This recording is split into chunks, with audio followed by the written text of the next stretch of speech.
Hello, everyone.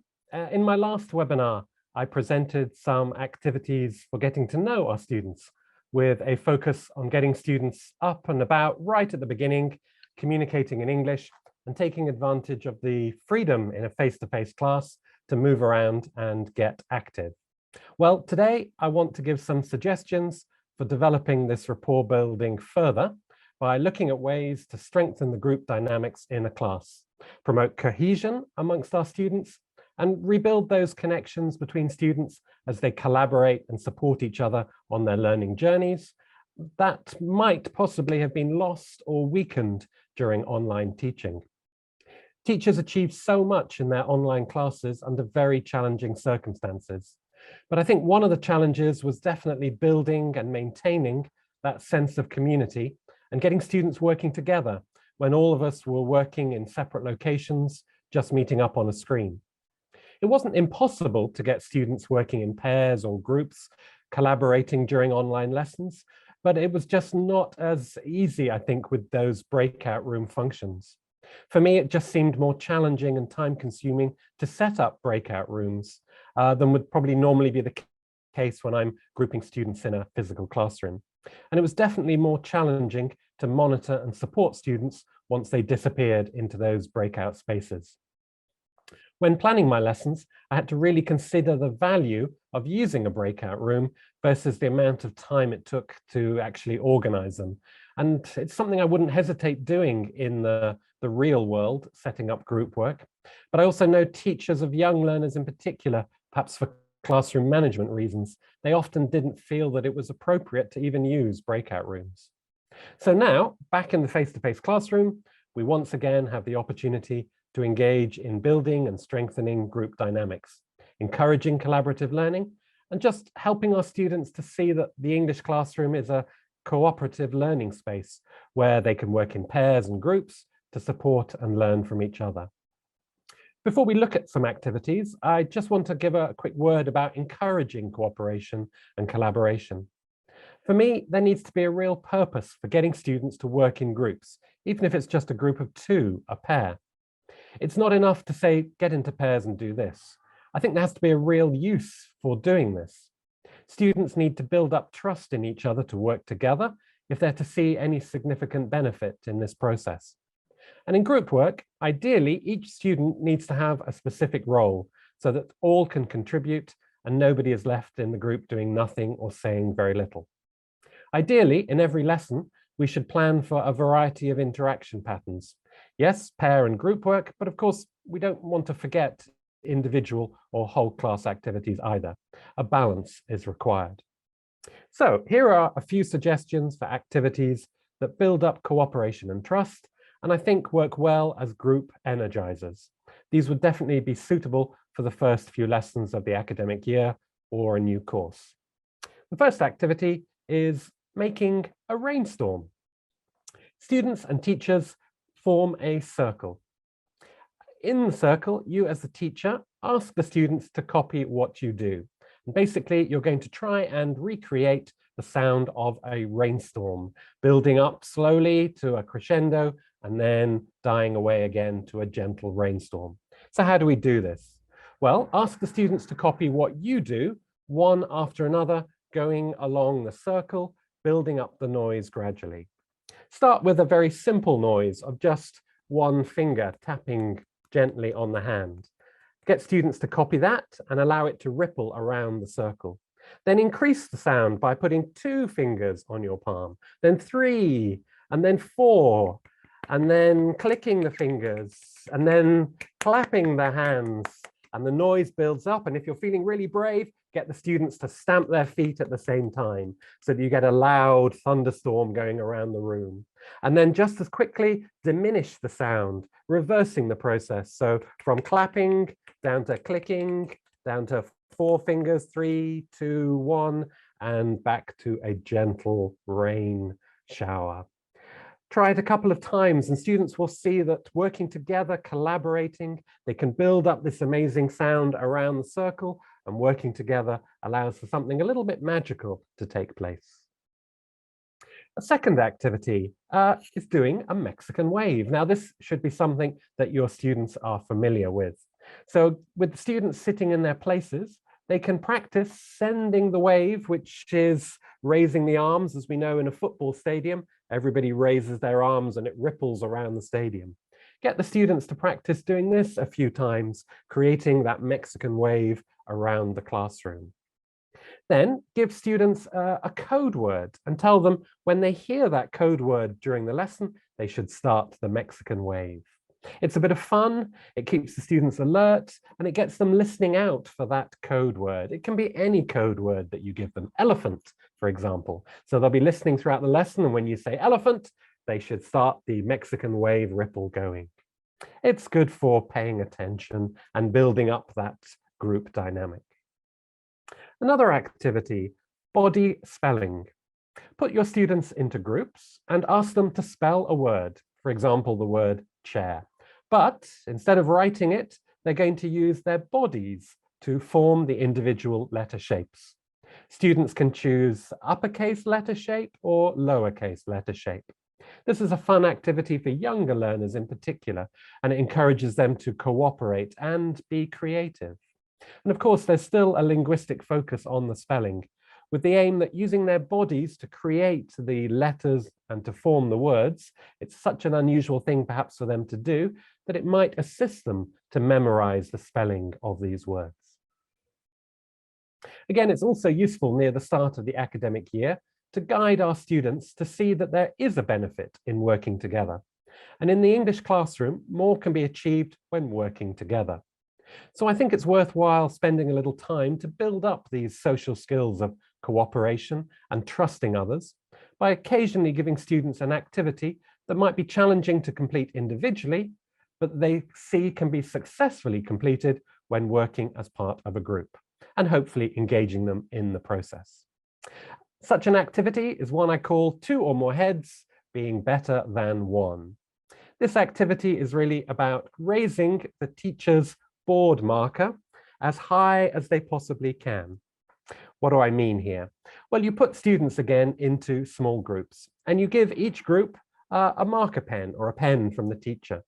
You also give them a newspaper, just one piece of newspaper and some tape. That's all the equipment they need. And then ask them which group can raise the teacher's pen the highest off the table. Make it a group competition and then leave the rest to them to work out.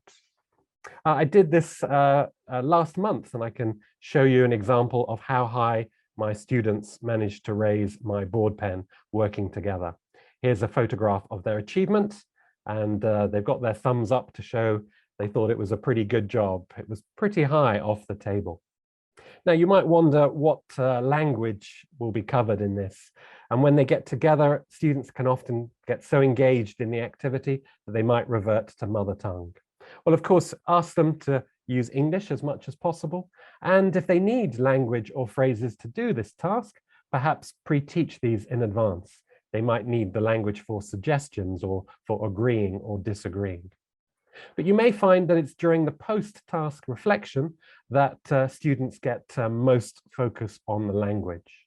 And in that post-task reflection, I would encourage some discussion, throw out some questions to them to make them think about the group dynamic, to think about how they worked together to achieve this task. So you could ask them, what did each individual in the group do? Or what changes did you make as you tried to carry out the task? Or what did you learn about each other? And importantly, what strengths did each person bring to this task? So nice little activity. There are variations of it, but the one I chose then was raising the teacher's pen off the table as high as possible. Now, it's also useful near the start of the academic year to encourage as much as possible pair work and pair support throughout the various stages of a lesson. By this, I mean to kind of plan for opportunities in every lesson that encourages peer teaching and peer assessment. And in a moment, we'll look at ways of grouping our students either in pairs or groups. There's some examples on the screen. But what do I mean by pair assessment or pair support? Well, it can be something as simple as pair or group brainstorming for vocabulary or ideas when starting a new topic. Or it could be getting a student to buzz with the person next to them or in front of them or behind them. And by buzz, I mean getting them to quickly share ideas before they start a task. Also, I recommend getting students to check their answers in pairs before they contribute to whole class feedback, just to build up their confidence. And we're talking here about 20 seconds, 30 seconds, no great amount of time, so it shouldn't eat too much into the lesson plan, but it does give students an opportunity to check and perhaps teach each other before they have to express their ideas or give the feedback in front of everybody else. And lastly, I think peer evaluation or peer correction, particularly of writing, is an important aspect of building up a group dynamic, seeing students as a support in the class. And this takes place usually in the drafting process of writing. So students get an opportunity to learn from their friends before they redraft and submit to the teacher for final marking. Again, I think it might be useful here to spend a little time exploring with students in the mother tongue if necessary, why you see this peer support can be beneficial, so that they also learn to value the interaction. Students may not feel comfortable assessing each other, so some learner training may be required. Give them guidelines as to how to do this and what to look for when evaluating a friend's work. This could be something as simple as a template of 3 stars and a wish. So they say 3 things that they liked about the piece of work, and then 1 wish that they have to make the work different or to improve it.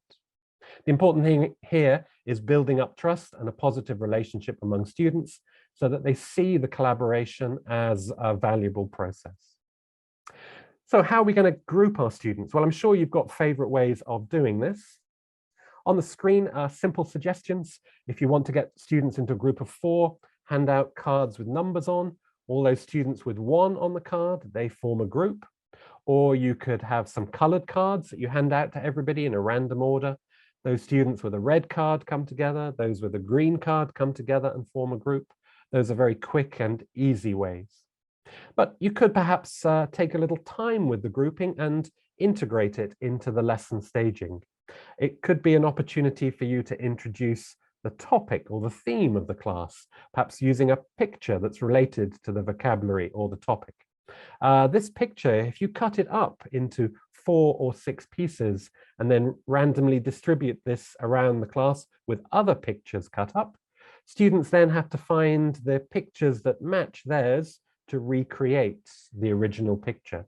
And then they would sit together with that picture. So on the screen, picture of a panda, if we're looking at animals, cut it into 4 pieces, cut other pictures of animals up, distribute them around the room. And then those students who have the 4 panda pictures, they come back together. Those students who have 4 pictures that make a giraffe, they come back together and they become the giraffe group. So it's just a nice way of visually getting students to sit together. Another way, perhaps a bit more skills involved here, a reading skill. You could give students a little text which they read.